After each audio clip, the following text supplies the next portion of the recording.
જી અનુપાત H કેટલો આપેલો છે? તો કે 7:2. એટલે કે આપણે એને એમ લખી શકીએ તો કે જીના છેદમાં એચ ઇઝ ઇક્વલ્સ ટુ 7/2. તો હવે આપણને આનું મૂલ્ય શોધવાનું છે. પહેલાં શું છે? તો કે 7g પ્લસ 2h.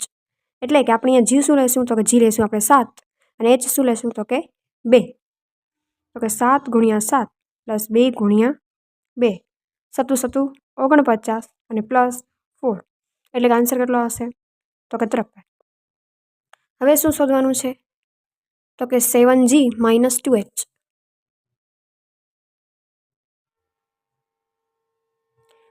એટલે કે 7 × 7 - 2 × 2 એટલે કે 49 - 4 એટલે કેટલા આવશે? તો કે 45 આવશે. અને આ બંનેનો અનુપાત છે એટલે કે 53:45. તો કે આ બંને સંખ્યા એનો આન્સર આવશે.